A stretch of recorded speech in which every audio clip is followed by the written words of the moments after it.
Salam, selamat malam saudara. Alkisah ada seorang jenderal perang yang hobi permainan catur. Dia sangat mahir dan permainannya sangat taktis, sehingga belum ada pecatur lain yang mampu mengalahkannya. Dia juga mahir menyusun strategi peperangan, maka dia diangkat sebagai jenderal oleh negaranya.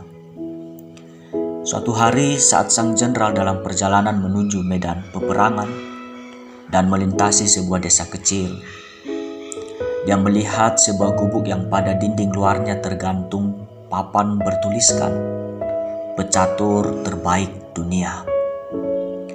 Tentu saja hal ini membuat hati sang jenderal penasaran.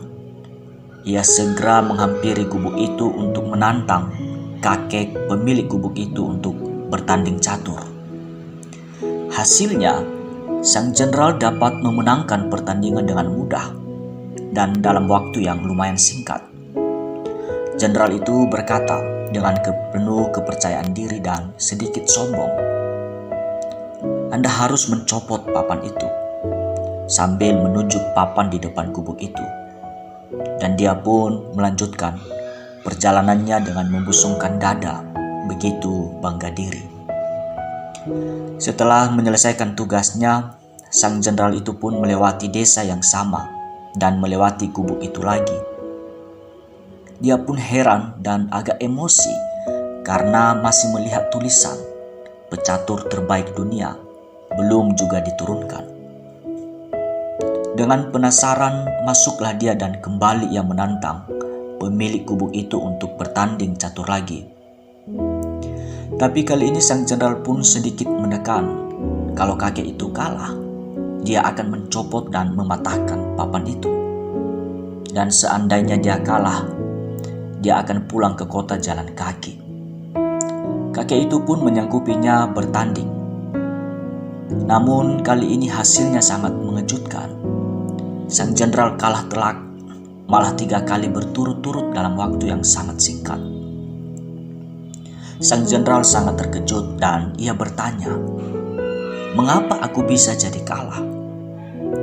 Kakek pemilik gubuk itu menjawab dengan bijak, "Pada waktu yang lalu, saya tahu jenderal sedang dalam perjalanan untuk melaksanakan tugas negara. Maka saya tidak mau mengalahkan jenderal untuk menjaga semangat juang jenderal. Namun sekarang jenderal telah kembali dan telah sukses melaksanakan tugas. Tentu saja saya melayani tantangan jenderal sesuai dengan kemampuan saya yang sebenarnya. Saya tidak akan mengalah lagi."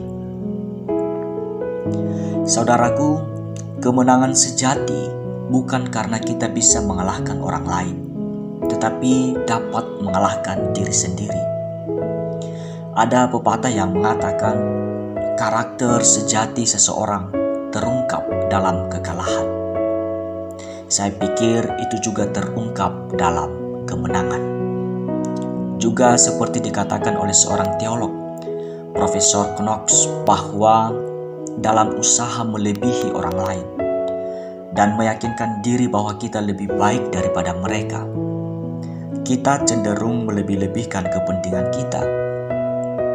Tidak hal lain di mana kita mengkhianati diri kita sedemikian absurd dan tragis, seperti saat kita berusaha mengidolakan diri sendiri. Karena itu, keangkuhan merupakan dosa manusia yang terbesar, yang mendatangkan malapetaka atas ketiga relasi diri, dengan Allah, diri sendiri, dan dengan pihak lain. Amsal pasal 16 ayat yang ke-18, "Kecongkakan mendahului kehancuran, dan tinggi hati mendahului kejatuhan." Saya, Pendeta Wismanduru dalam Senandika Gembala GKO.